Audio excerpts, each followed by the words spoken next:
Barbara? Huh? Didn't we just pull out all the Pull stops? out all the stops. Is that what you say? Let's see.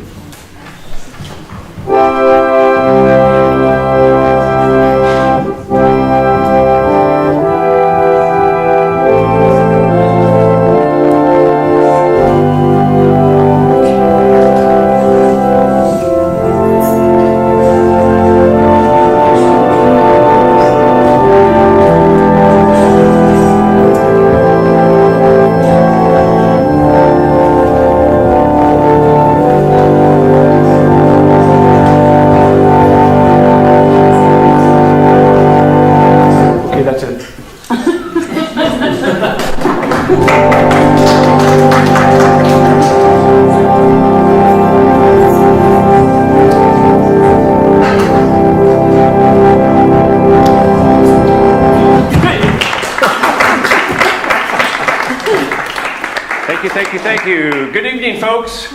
Good evening. Thank you for your return. I always like to be greeted.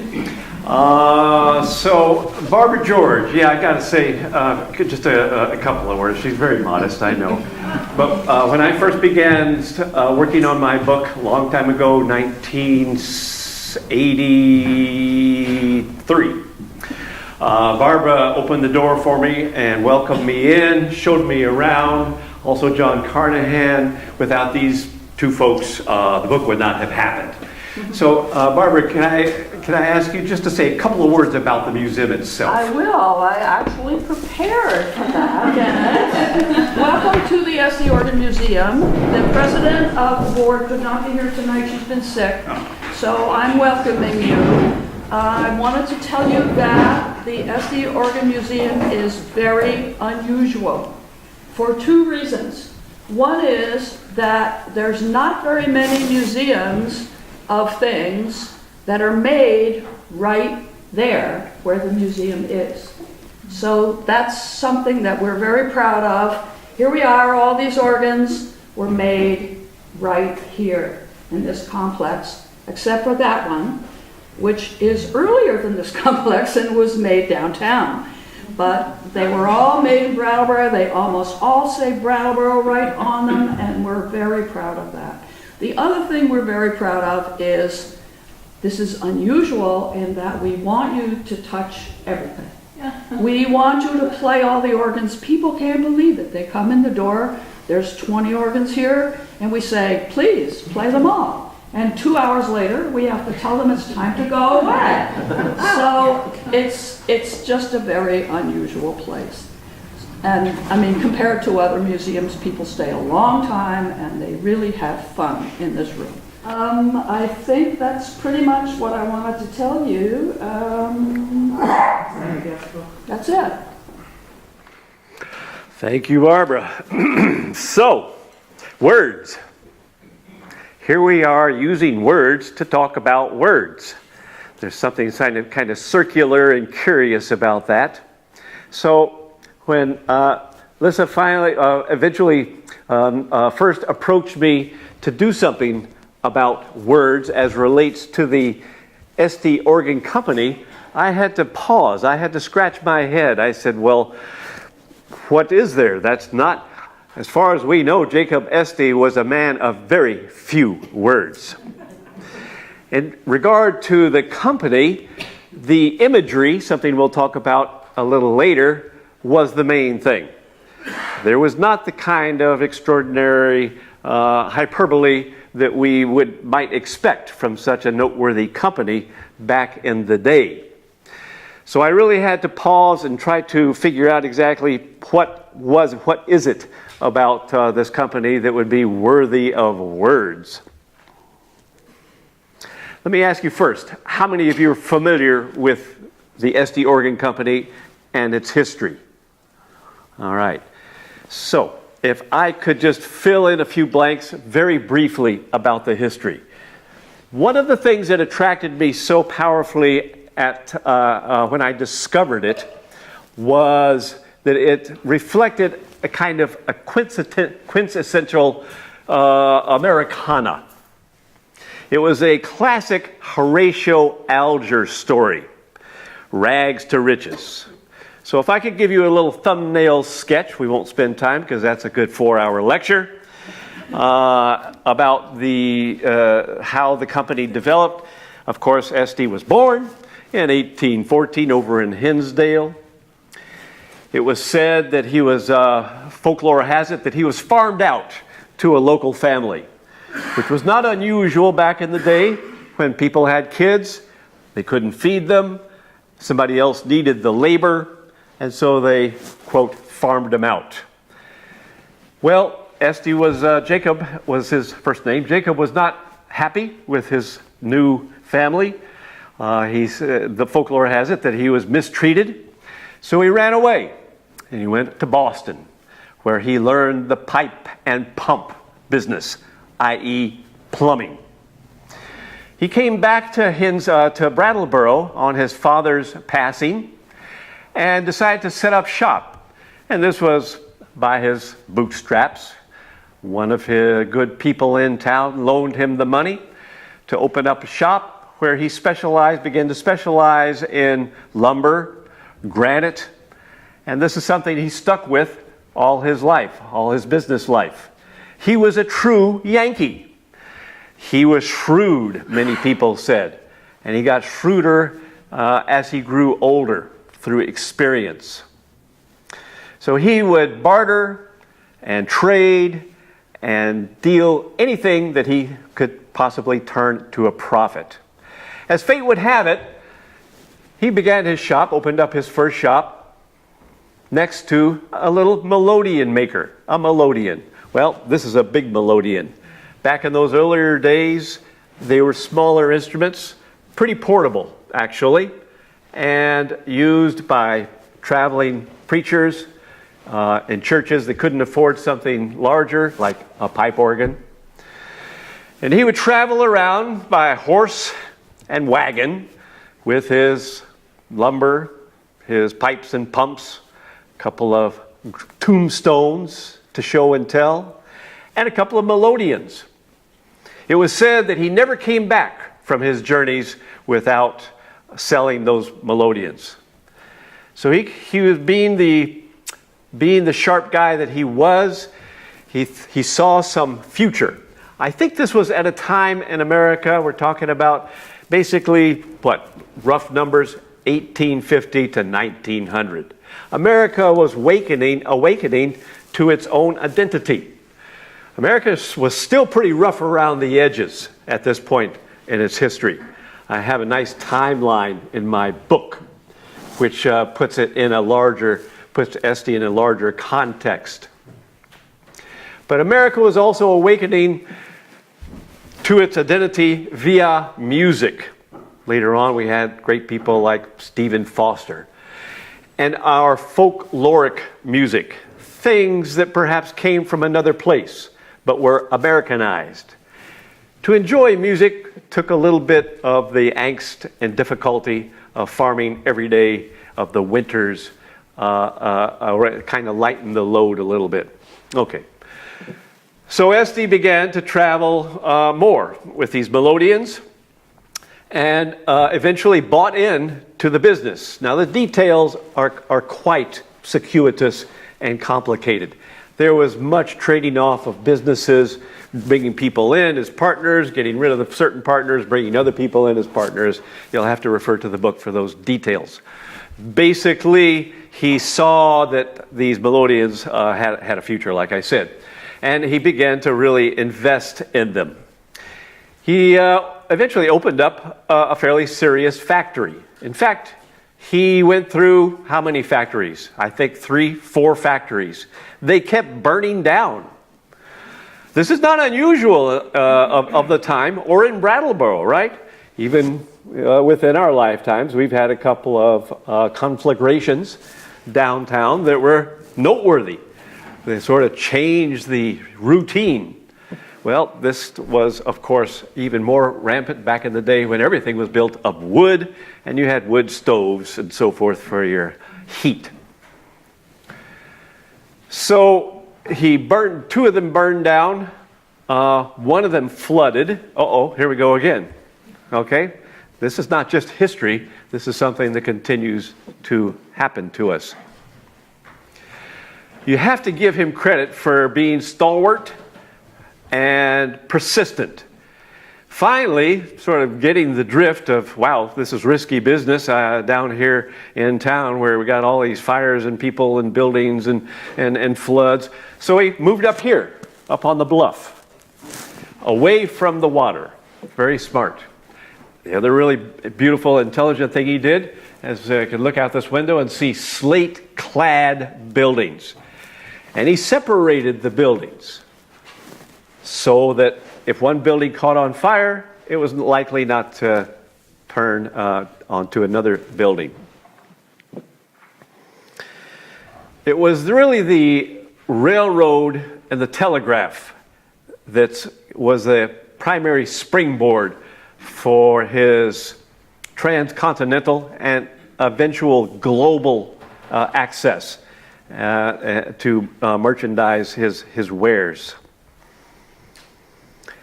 The other smart thing he did was hire a man named Levi Fuller, who you may or may not know was the eventual governor of Vermont. The man was a genius. He was a polymath. And Estey, he became vice president of the company. Levi was very intelligent too, because he married the boss's daughter. So it started a kind of a dynasty, if you will. And then as time went on, Jacob, of course, eventually passed. He passed the business on to his son, Julius. Julius passed it on to his sons. And the business continued very profitably well into the 1900s. During that time, however, there was a Great Depression, which hurt everybody, including Estey. Also, when you're behind in your financial situation, you make different kinds of affiliations. And this began to take it away from a family business into something much more expansive. Good and bad. So he had finances, but now he's dealing with people, the company dealing with people that they didn't know. They weren't family. And eventually the organs, the reed organ in particular, and even pipe organs and some of the pianos, he was into pianos for a while, got preempted by modern technology. And so when we get into electronic and digital technology in particular, though he was right there, he was on the cusp of it, but was outrun by companies who had better resources for those kinds of equipment. And the company went down approximately 1960. There's stories about the dump trucks backing up to these buildings. Everything just was shoveled into the dump trucks, out to the dump. Thanks to a few people, Ed Bodway, Ned Phoenix in particular, were here salvaging what they could. So we have a few things left that are noteworthy, ephemera, that are archived. Thank God for those two conscientious people. Now my book, quickly. How many of you have written a book or have done some publishing? Yes? No? Okay. Well, words. Words. Yes. Write a book? You got your nose deep into the words, because words are tricky business. Words are tricky. Trying to write a decent sentence is not easy. I don't know much about grammar, but I'm a craftsman. I can put words together and try to make it work, but that word is not quite right. I married my thesaurus. I had my thesaurus under my pillow. And I get in the middle of the night, no, that word wasn't right. Let's see, got the right word. But it's wonderful. It's like a puzzle, a big, complicated puzzle, trying to make it work. And so it was painful and enjoyable at the same time. It ended up being about a 20-year project.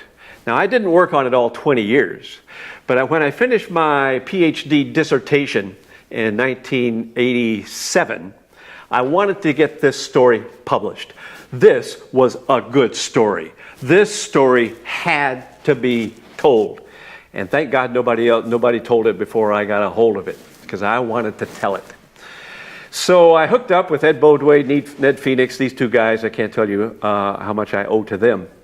to advise me, to give me the details, the information. And I launched into it. After my dissertation, I said, well, publishing, I'll find a publisher. This stuff is good. So I passed it around to mostly academic publishers who like this kind of material. And they said, yeah, it's all right, it's good, but we don't do that particular category. Okay, so I let it sit, got back to making a career for myself.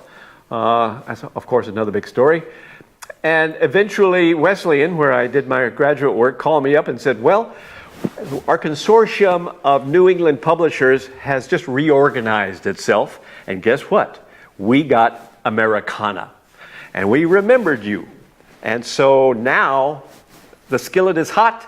Here's your opportunity. I said, great, let's do it. Here's my dissertation. Publish it. Oh. Not quite so fast. I said, what's the matter? They said, well, time has passed. It's only a dissertation. I said, yeah, but the upshot was I had to start over again, basically. Basically, I had to start from scratch. I had to update my information. I had to have, readers, peer readers read it and get back to me. And some of them were amazing scholars, beyond anything that I would ever be capable of. Sending me back, they read my dissertation, send me back a packet of handwritten notes, of pages and pages and pages of handwritten notes. That's starting over. Page 1. On page 1 of your work, you say blah, blah, blah. You might want to read this other book and this other book and this other book. Oh, my goodness. Well, okay. So I took 2 years out of my life, starting in the year 2000. And did nothing but get up in the morning, have my cup of coffee, sit at the computer, and work. Again, a puzzle. It was a big puzzle. Excruciatingly creative. And the upshot was I did it. I'm very proud. I've written 6 books. This was by far the most difficult one because it is, I like to hope, a scholarly work. I go into some nice detail. Came out, published in 2002, and this is 2018, and here we are, amazingly enough. So the book was well received. It got great reviews, but it's esoteria. In case you care, you're not going to care. So it didn't garner any income, but I'm proud that I did it. Let's get down now to words. One thing I learned in writing this book was about words. Words. Crafting words. Has anybody here read Bill Bryson's book? The title is English, the Mother Tongue, and How It Got That Way. Yes? Okay. Now I'm assuming you're here not just because you're Brattleboro people, because you're curious about this word. Places, events, words. Well, you must read this book because it will apprise you. It's Bill Bryson, The Mother Tongue. English, the Mother Tongue. It's humorous. He is one of the more humorous authors I've ever read. And he takes the English language apart in such an interesting way that it's the English language, let me be frank about this, is screwed up.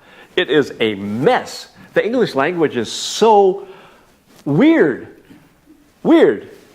And of course, now we're left with all this weirdness to try to make sense of it, to try to write and craft it so it's intelligible, entertaining, and informative. Read Bill Bryson's book. It'll amaze you just how screwed up our language is. Okay, I promised to get to Estey and words. Again, let me mention that most of Estey's, most of the word idea came to me as his advertising. But you look at Estey's advertising, it was image-laden, not word-laden. He had these posters, very nice posters, but do you see very many words on those posters? Not really. He had trade cards, which were the kind of the things that you would pass around, postcard size things with imagery on them. The imagery, I have to restrain myself because that's a whole nother lecture. I was toying with the idea of bringing slides tonight. We love visual aids, don't we? Slides are colorful and everything. Instead of looking at this guy for an hour, we could look at slides. But all you're going to see is the imagery. You're not going to see words. And so I had to stick to the theme, words. Mostly all you see on all these trade cards and his posters is Estey Organ Company. That's all you see. Well, maybe that's enough. Now this got me into some deep water. As I thought more about this, I said, well, advertising. How does advertising work? One of the informants that I read when I was dealing with this, I have a quote.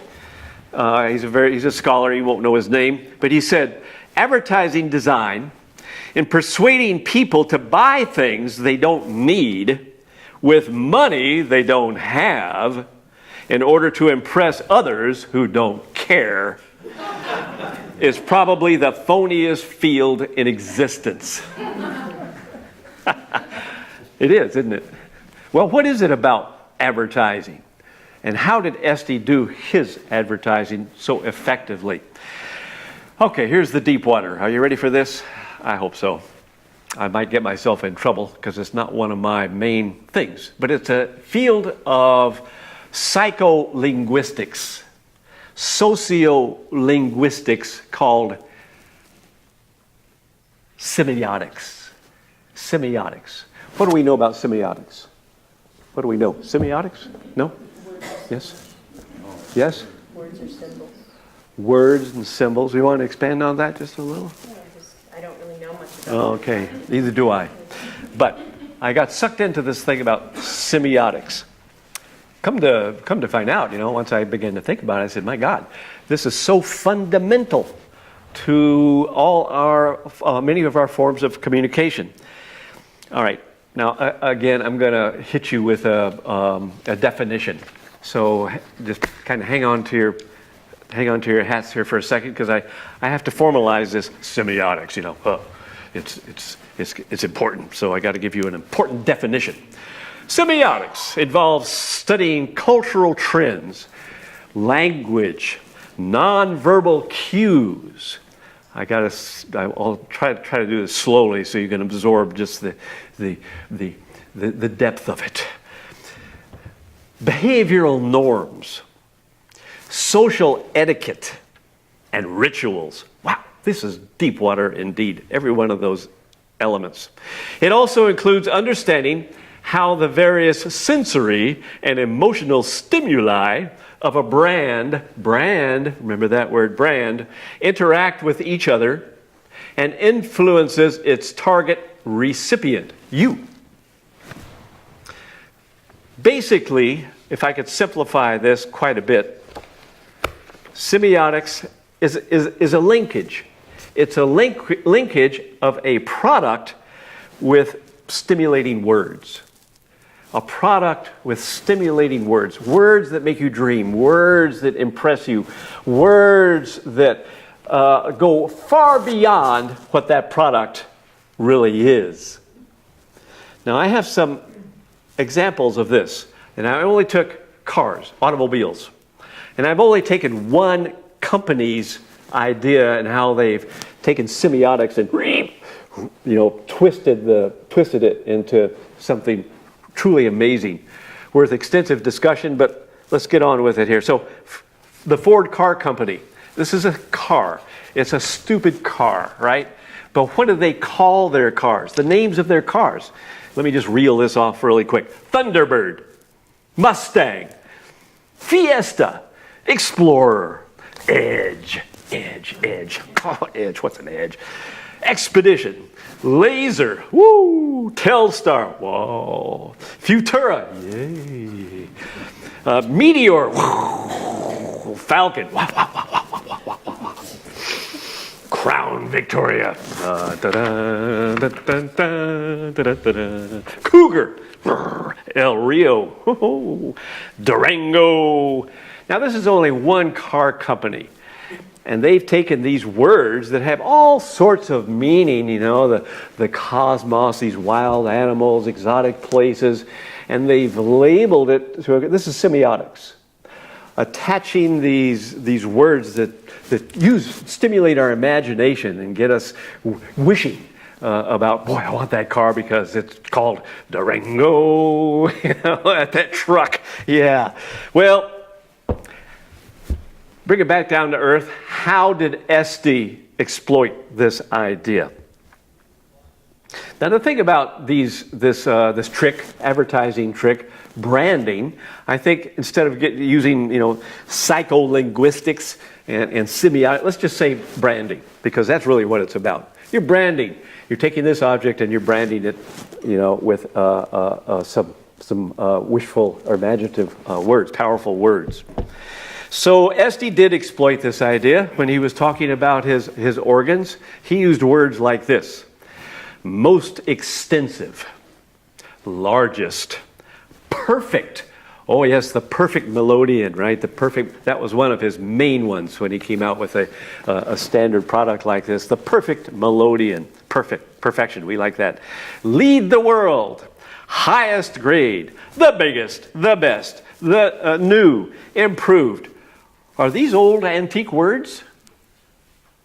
No, they're words that we use today. Maybe we add a little bit of twist to them, but still, the biggest, the best, new. Now it's not just new, it's brand new, right? So we add a little bit more zing to them. Today, was a magazine, I was thrill. There was some advertisements that said thrill. Whoa, we all like a thrill. Amazing. These are contemporary words we use today. Royal, epic, grand, best, biggest, magic, incredible. Oh boy. So this is supposed to be a discussion, not a lecture. Uh-oh, I've already transgressed into lecturedom. But I want to open this up a little bit about advertising, about branding, about semiotics, and using words that are extraordinarily abused. Not only have we gotten used to using these over-the-top words to describe products, everything from breakfast cereal to dog food, but we expect it. Okay, now we're getting into psycholinguistics. Not only do we accept it and they get away with it, but now it has become so part of the fabric of advertising and branding that we expect it. If it's not the best, the biggest, the grandest, the so forth and so on, doesn't give us a thrill, then we're not going to buy that product. We're going to go over here, one that's more thrilling. Do you have any comments, any more examples that might be? This is supposed to be a roundtable discussion, okay? So can we, yes, please. Some of the best ones are when you attach your product to a primary emotion, like diamonds and love, Coke or Pepsi and fun, cigarettes and coolness. You not only tap the connotations, you tap the essential primal emotion. I love that. Emotion, it's got to be emotional. And that's what those advertisements are trying to do. They're trying to stimulate our emotions, get us interested. Yeah, oh yeah, good. When you start talking about love, we love love. And that has got to make you pay attention. And talking about diamonds, yeah, good examples. Yes, please. Well, just to tag on to that, a lot of advertisers use movements to attach themselves. Coke, and I'd like to teach the world to sing, and some of the other things that have been, Nike and movement, and it's all sort of like creating a whole culture around that product. Well said. What else can you think of?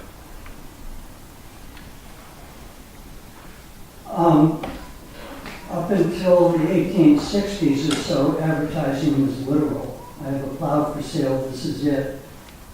But then with printing technology increasing, and then just American capitalism thinking, they started dressing that up and put a horse pulling the plow, but it wasn't a workhorse, it was a racehorse. So we now moved from literal to implication.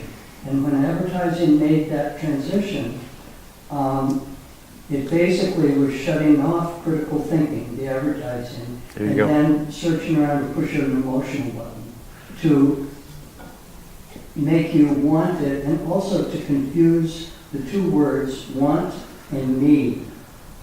They became synonymous. So it numbs our critical thinking. I like that. That's so true. Car advertising on television.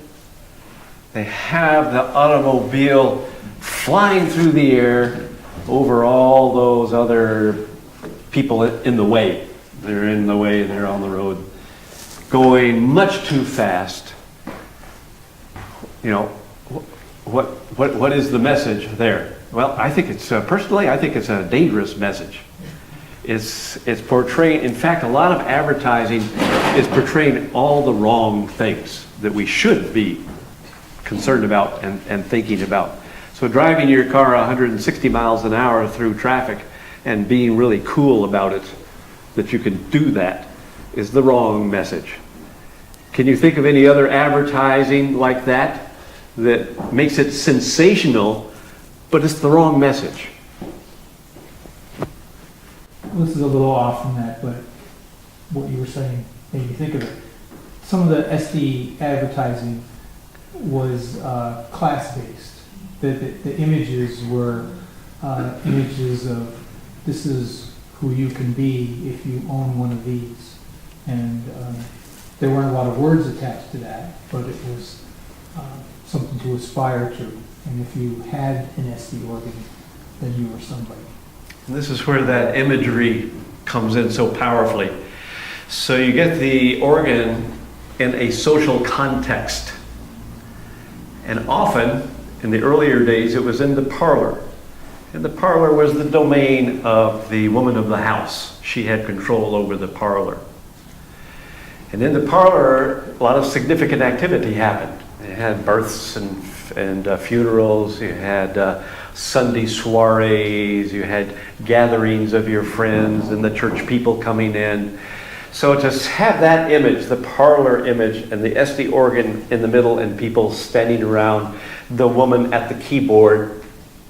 This is a whole nother subject, but the woman at the keyboard. There were not a lot of instruments that were acceptable for women to play during the Victorian era. Cello? No. Trumpet? So, and so forth. But the keyboard was okay.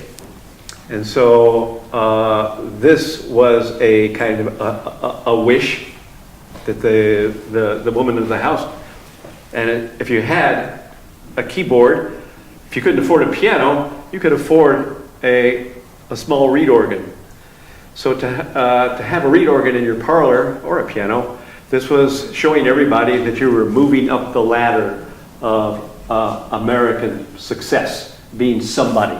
The development, I guess, of the middle class, and as you're saying, even higher. You aspire. And that's what a lot of that imagery was about on the Estey trade cards and on his posters.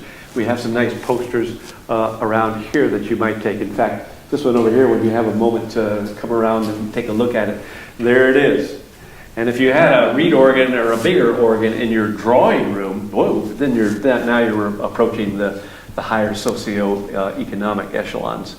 And you had to have one. Henry Ford stopped by one day. He was going to do a whistle stop through, but he decided to check out Estey. He had just ordered one, wanted to see how it was going, and came up, and he was immediately enthralled with Estey's process. You know, the way he arranged his assembly line. And so well. I don't know what Ford went away from that with, whether it helped him improve his assembly line situation, don't know. But he ordered one of the biggest and best pipe organs, rather, that Estey made at the time. Speaking about organs, he gave them names. Back to this idea about words. All right. So he had, and places, he had the boudoir organ in your boudoir. How many people had a boudoir back then? But what is a boudoir? I don't even know what a boudoir is. Sounds fancy though, doesn't it? A boudoir. That's good. I like that. Cathedral organ. Well, you know, it could be a smaller organ, but he called it a cathedral organ. Words. Gothic. Oh, what does that do? What does that generate in your mind? Gothic. Ooh, you know, that's a kind of old and antique. Gothic. It's got, you know, it's got weight. Philharmonic. The artist's organ. The new drawing room organ. It's not just drawing room organ, it's the new drawing room organ. The new triumph. It's not just the triumph organ, it's the new triumph organ. Oh yes, he sounds familiar. The grand salon.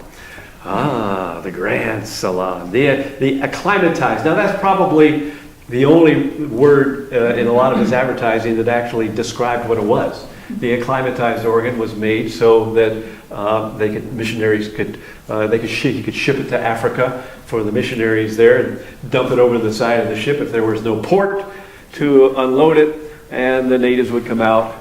Folklore has it, drag it back to the shore in their canoes, and then unbox it, and it's acclimatized, and it would survive the jungle. Yeah. And later on, the modernistic organ. He also used a lot in his imagery, I must mention, children. Do we have that today? Children. The image of children in advertising is pretty much abused. You know, once you begin paying attention to these things, you're no longer numbed in your awareness of what they're really doing to you. And I would entreat you to be more aware, be more analytical. Don't just sit there and say, "Oh, I wish I had one of those," you know. Say, that's a bunch of bullshit. Who do they think they're fooling? Well, they're fooling us. Yes? So how did he approach affordability? He was a pretty generous guy. Now, that's a good question.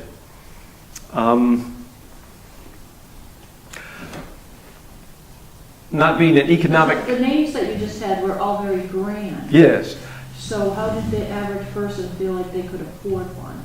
I believe, he kept them affordable. That was certainly, you can't price something out of range because you're not going to sell it. Now, I'm just talking off the top of my head here, but that he, being the very astute businessman that he was, knew what that price point was. Plus, he was generous.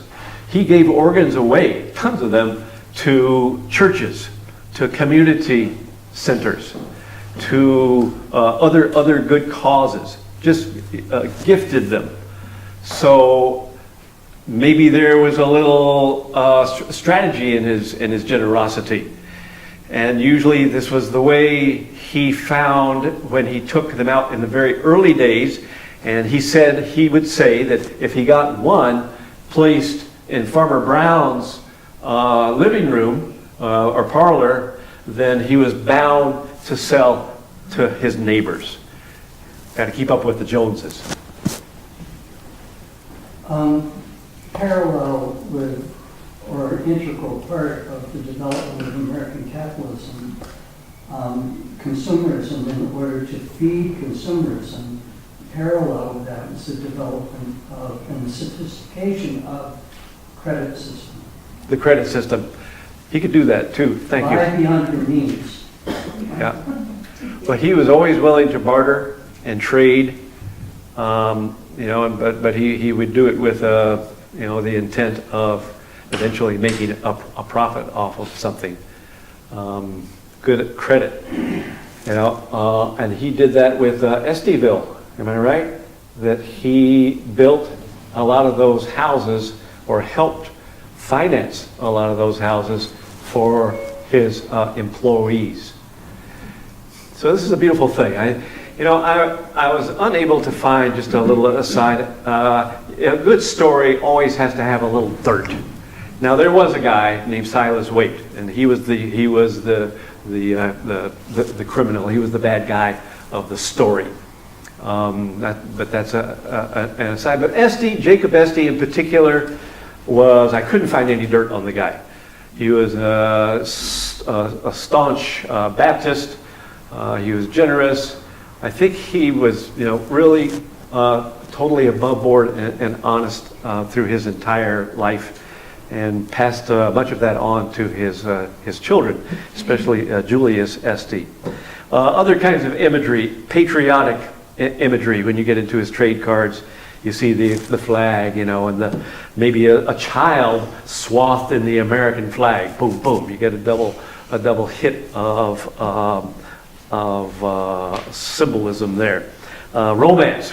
You mentioned somebody mentioned love and romance, and you see some of these posters and trade cards in particular, where the woman is at the keyboard and the man is lovingly over her shoulder, and then, this was one of the few times that ways that men and women could get together, making music together, or women at the keyboard and a man lovingly gazing over her shoulder.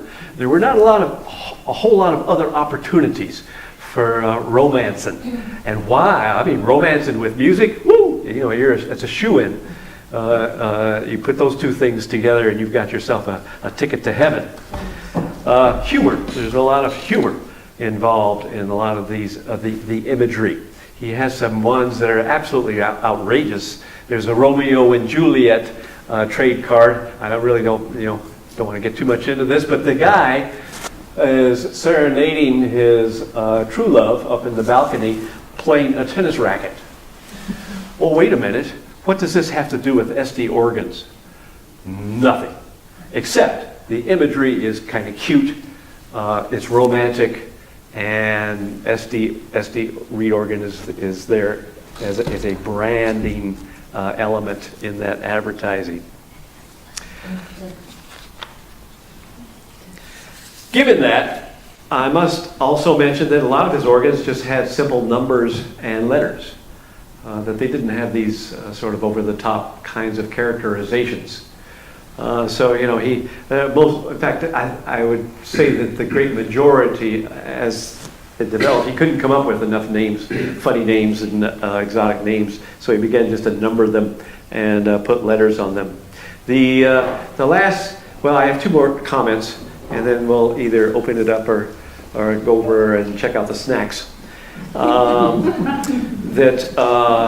The word that kept coming to my mind, in addition to branding, was hyperbole. Hyperbole is, would somebody like to define hyperbole for me? Okay. Over the top, exaggeration, excessive verbiage, right? I just was reading a woman wrote a book about, and I hate to even, I don't want to go here, but I'm going to go here just briefly, just skim it, about Trump.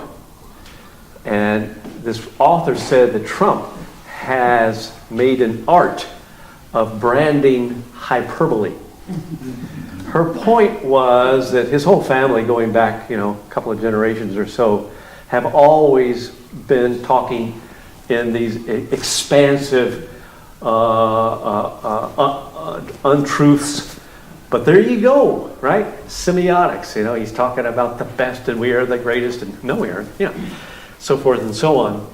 And he's made it a brand for himself to talk in these, I'm almost at a lack of words. About this guy. Oh. It's inflated, right? Huh? He does is inflated. Inflated. Thank you. I love that. That is good. Yes. And, on the trade cards, there's something that's I think so fundamental is that it's never just. Sometimes it might be Estey Organ Company, but it's always Brattleboro. Yeah. Good. Thank you. And the connection that he created all around the world with these notions and these imageries of life were aspirational for people globally. And there was the word Brattleboro, and we know there's only one, that was, attached to that concept. Can you talk a little bit about, why Brattleboro, why, the sort of relationship between Brattleboro and Estey, and, how he left his imprint here and kind of spread that vision of a Brattleboro far? I don't think Brattleboro would be here if we're not for Estey. Well, I'm overstating. Oh, well, there's a hyperbole. You're learning. But there's some truth in it. I swear.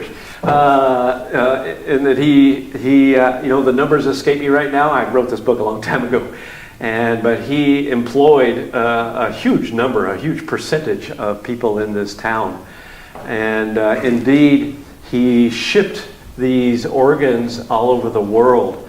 Now this is during a time, especially those first 50 years or so, where shipping overseas was not easy.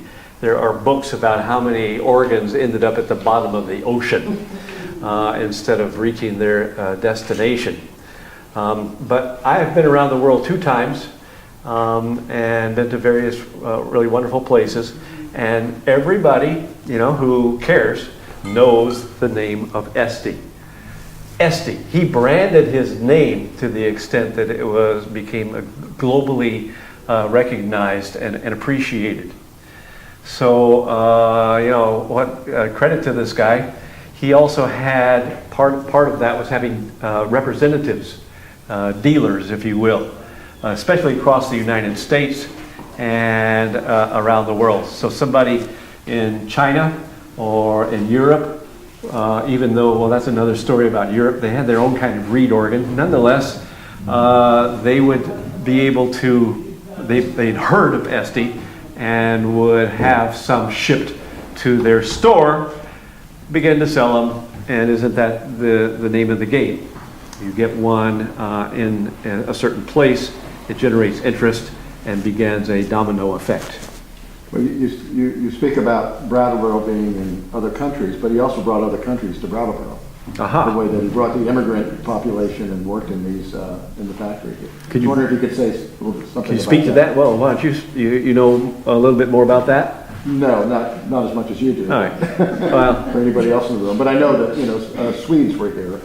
Yeah, Swedeville. That's where many other immigrant groups did come, like Italians and Germans. Another element in his astute business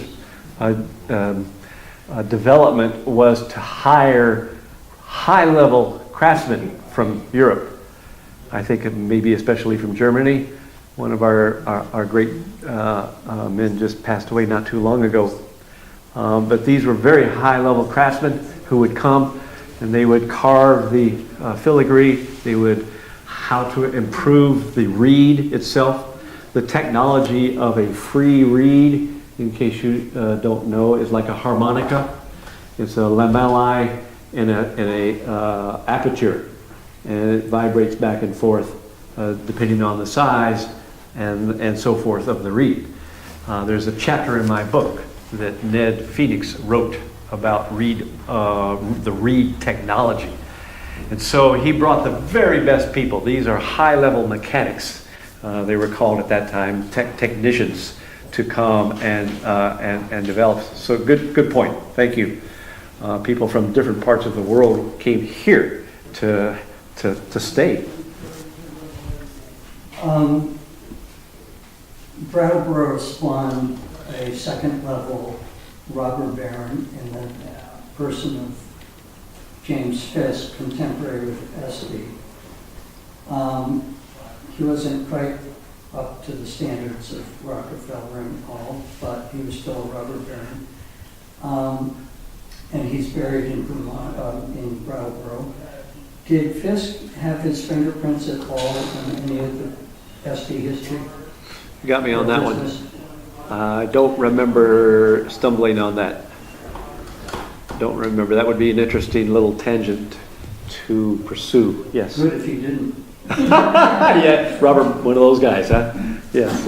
I'm also interested in this setting and what you might know about the history of the buildings and how they were used, because it's a substantial plant, 8 buildings that are similar, and how they might have been used for production or assembly lines, why this configuration, Barbara, where are you? You can maybe help me with this. other than the fire. She was inquiring about, he didn't build them all at once, of course. He started out with a couple of them. Barbara? I couldn't hear the question from here. Okay. She was curious about how the buildings evolved and the particular configuration. Well, think about it, they didn't have electricity then. They had to have daylight in the buildings. So we had someone here a week ago who said, why isn't it just one big building?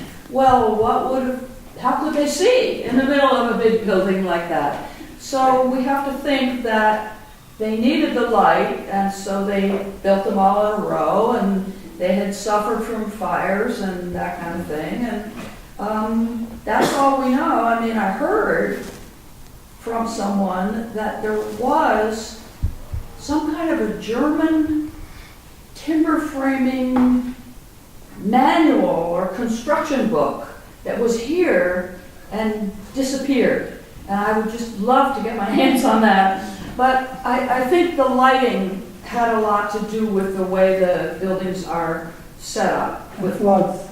And, well, we got away from the floods. Well, in power distribution, it was all belts and pulleys and water-driven power. There was the coreless steam engine that ran the entire plant. We're in the heart of the whole complex there, and he used a coreless, which was the highest standard of steam engine known at the time. I can talk a bit about this from research at the Historical Society. Estey moved up here to get away from the floods, and he was very worried about fire, and so he actually built on the site a heated pond, and he created his own fire department. And so the fire department was here to serve the neighborhood, but it was also here to always be ready for a fire in one of these buildings. One of the reasons to separate the buildings into these different stations was to, as was said earlier, and to have the slate was to corral the fire. If there was one in one building, it would not spread to the others. Those are some of the reasons why it came up on the hill, and why. And the other piece of it had to do with the steam. Steam was the power source, and actually, it slowed down technology in the greater Brattleboro area because the Estey company was so powerful here and had already invested so much in steam. Those who wanted to bring in electricity had to go around the Esteys in order to be able to do it.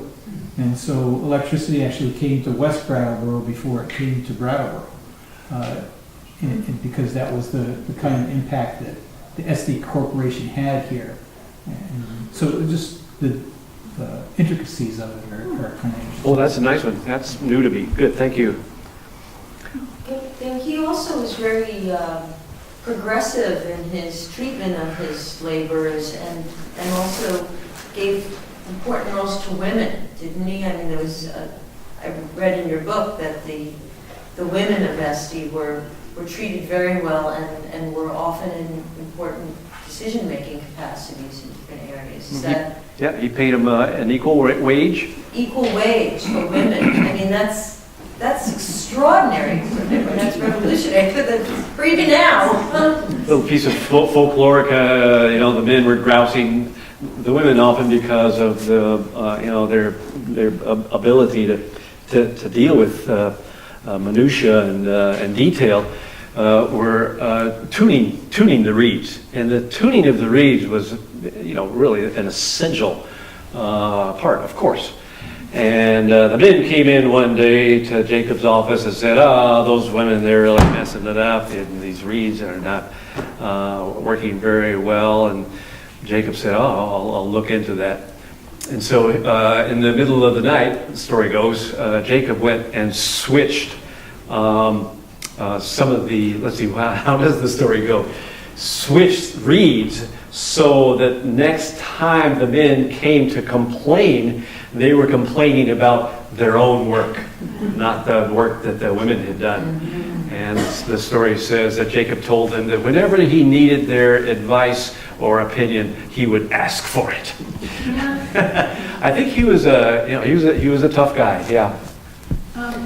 So what was the impact of the Civil War now on the business? Good question. Certainly slowed everything down.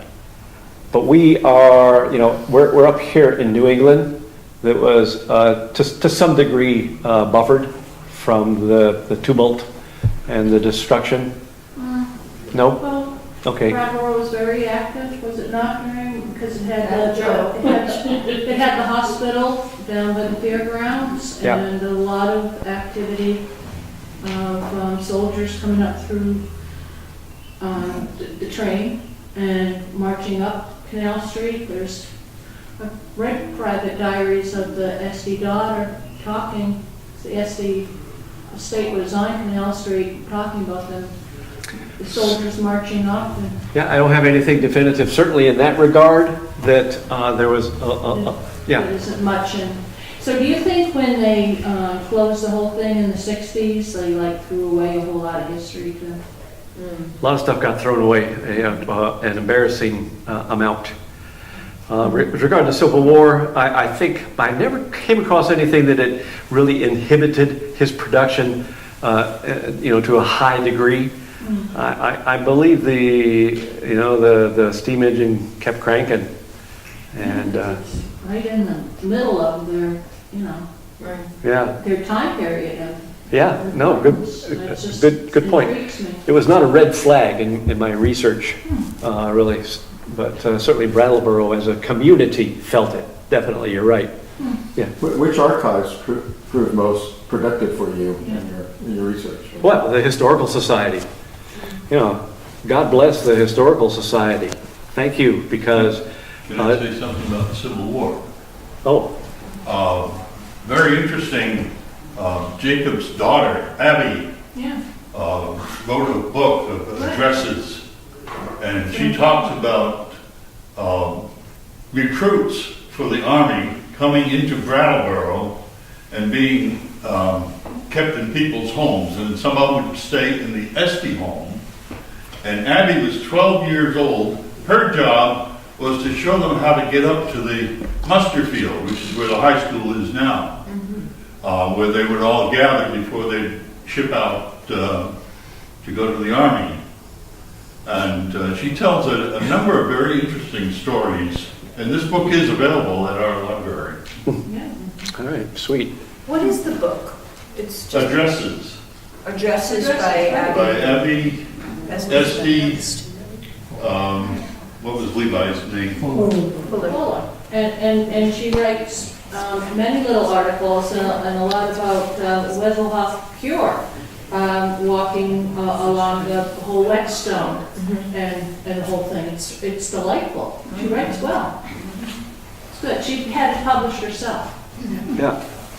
Vermont is per capita one of the, I think maybe the largest contributor of soldiers to the Civil War. Yeah. Really? And Okay. Wow. the other war. Yeah. But one of the things about Estey Organ was that they were very, they took out a lot of patents, maybe record number of patents at the time, and they were very aggressive with their competitors in trying to infringe on those patents. As well as their advertising, they were very protective of their technology. Well, his litigation with Silas Waite went all the way to the Supreme Court and lasted several years. Yes. A couple of things. I was noticing this poster over here, the Estey Organ Company. It says cottage organs, and I wondered if perhaps that was part of the advertising too, when shifting to an organ for every cottage or every house can have an organ.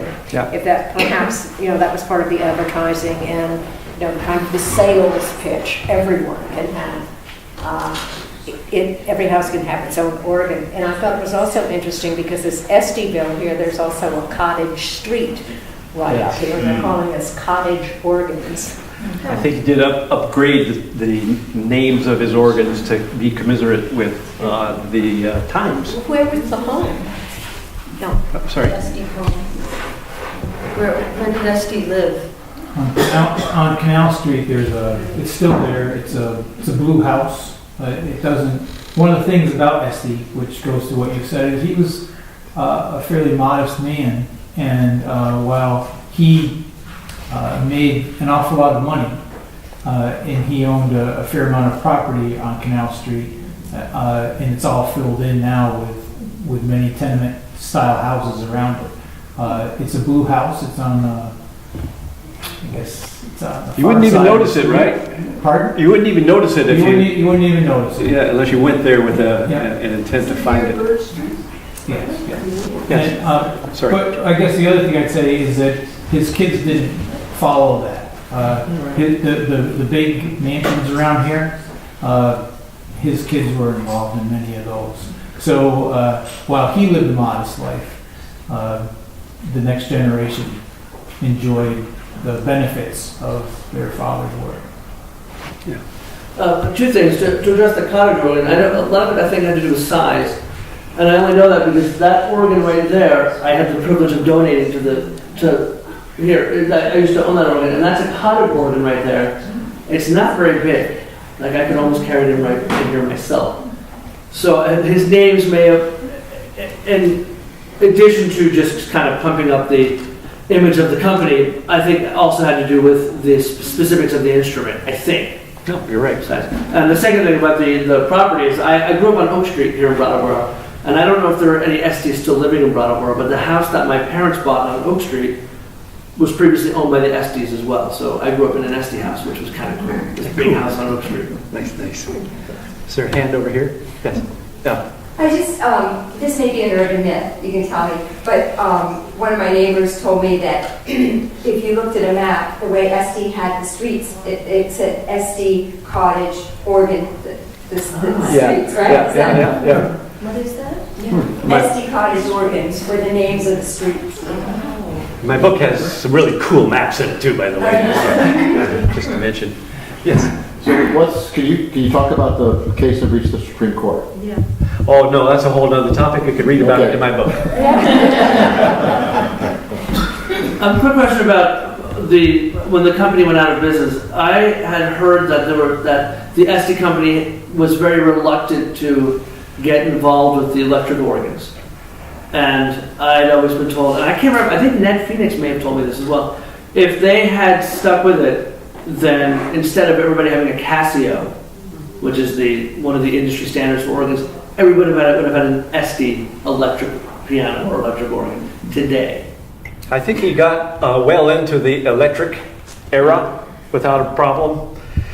By that time, he was farming out to other companies. The Minshaw company in particular bought in and began to manufacture those electronic organs that we used to see back in the 1950s. And they were of not a good quality, particularly, the reportage suggests. In terms of broaching the digital age, Estey was there. We still have, his name has slipped my mind, he's on the board. Les Nicholas was there at that point where the Moog synthesizer had just come on board, and Les was doing the same thing that Moog was doing in terms of that initial development of the digital organs. In fact, there's a little display over here that addresses some of that era. Yeah. With Brattleboro being the home of two organ manufacturers, Estey and Carpenter, and the contrast between the two in terms of success is astronomical to the point of, I would think Carpenter would have spent his whole life being insecure. Were there any connections between the two companies, and why did Carpenter not end up going anywhere with his organ, to speak of in comparison? I'd have to go read my book to. I believe they got along. They were, in the same, sharing the same territory. All I can probably say definitively is that Estey just outdid him. He was a little shrewder, a little smarter, better businessman, better entrepreneur. Carpenter was certainly successful. His organs are still around, still being played. They're pretty good instruments from what I can understand. Somebody like Ned Phoenix would certainly have a lot more to say about that. My book, just, and then we're gonna kind of round all this off, is more sociological. I did get Ned to write a technological chapter. I got Ed Bodway to do a sort of a stylistic analysis of the evolution of the cabinetry. As an anthropologist, my tack was to say, taking a piece of material culture, as we say, and saying what effects did it have? Where did it go? How did it resonate in different kinds of contexts that you might not be immediately aware of, other than just a musical context? So the connection of the keyboard with women, that's a whole big study right there. The technological development of this during the industrial age is another tangential book of its own. So I touch on these things in my book. It's not just about Estey organs, but it's about the kinds of effects that it had in other kinds of social and historical contexts. One last, two things. I was just looking, not that one, but looking at this when I was giving you my hot licks there. And I was looking at the stops. Back to this thing about words. Okay, we're going to kind of come full circle. Good discussion. Thank you all. What do we have here? We got the violetta. The violetta, yes. The violetta. The forte. The vox humana. Now the vox humana, yes. The vox humana, the human voice. What was it in reality? It was a cardboard fan that when you pull the stop, the fan would start going around and made the sound warble a little bit. Well, that's a big study. Musically speaking, tremolo, as in the digital age, chorusing, all these kinds of effects were big. And then, of course, you call it a vox humana, and you've got something that is semiotically powerful. What else do we have over here? The vox jubilante. So I say something. Vox jubilante. That's a big one. What are some of the others here? The melodia. Just the name of them. The bourdon, the dulciana, the harp aeolian. Oh, and last but not least, the viola d'amore. Yes. That's what we're talking about. All right. So I have one last thing to offer, and then we can discuss more if you wish. Words. The telegraph. It just boom, it hit me in the middle of the night about the telegraph. The telegraph. What was the telegraph conveying? Words. But it was in code. And it popped into my brain. I mean, the telegraph was a quantum leap, a paradigm shift, as we say these days, in merchandising, in communication. No doubt about that. But you're only using very few words. The telegraph could start a war. The telegraph could end a war. The telegraph could make a big impact. But you were confined usually to very few words. Very few words. And I think that's impressive how less words rather than more words can have an equal, maybe even a more of an impact than just a ton of verbiage. Okay, well, what about today? Tweeting, messaging, what's the other one?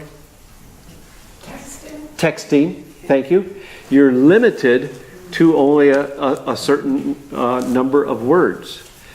And I hate to say it again, but that Trump guy, the way he tweets, he is screwing up the whole world. Oh, I hope we don't have any Trumpers here. He is abusing it to the degree that we're getting confused by the way he deals with his tweets. They're basically knee-jerk comments about things that he doesn't know anything about. All Twitter is abuse. Twitter is a platform for abuse. It's all terrible. Okay. You could have a golden rule. What's that? Tweet others the way you want to be tweeted.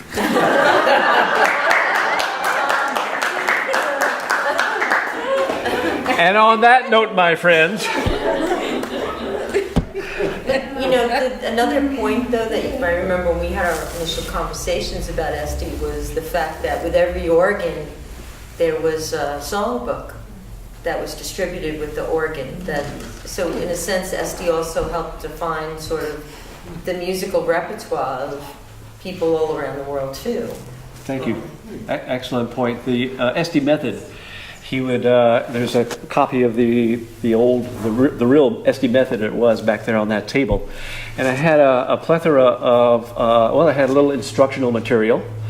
He would use the Estey method, it's the songbook, if you will, to sweeten the sale. If you buy this organ, you get the Estey method for free.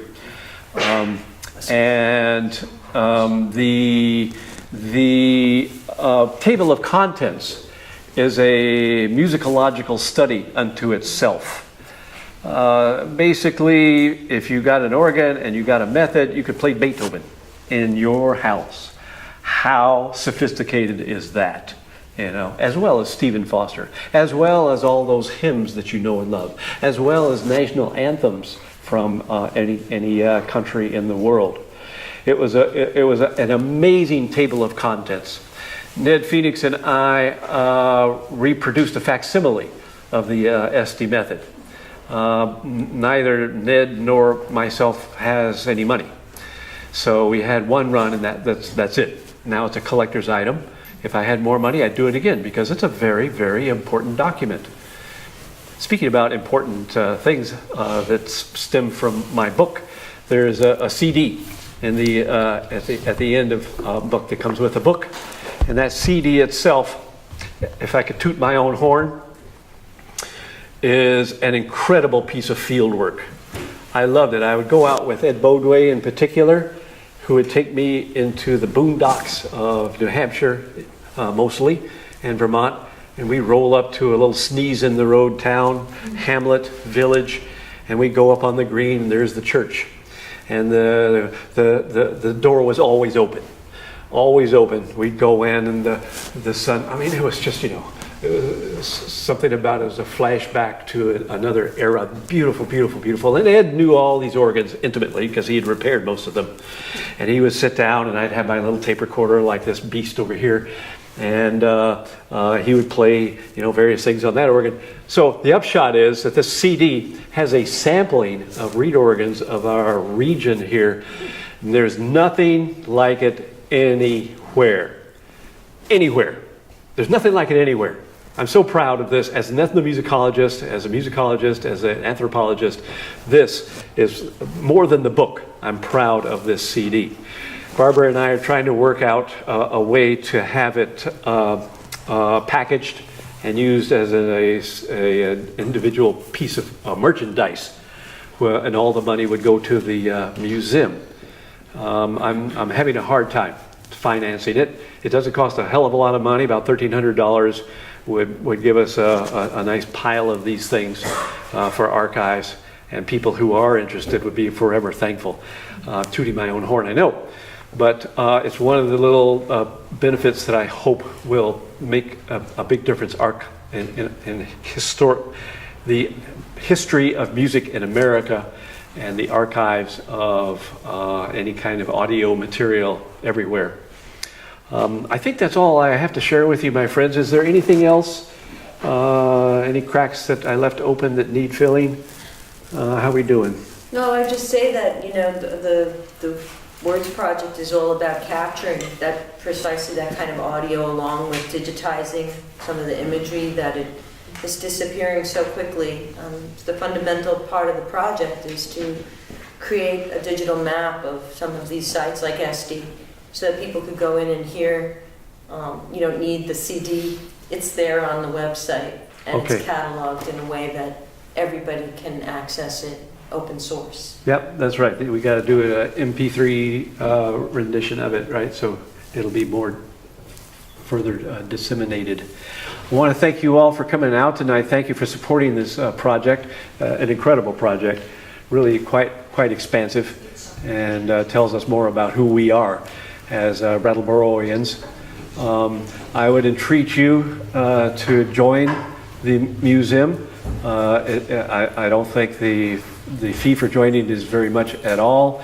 The museum really needs your funding. We need a new roof. This place is leaking. We have bats in here. We really need some support. So cough up a little bit of money to join, and we will be forever grateful. Thank you very much. I'll be around to chat.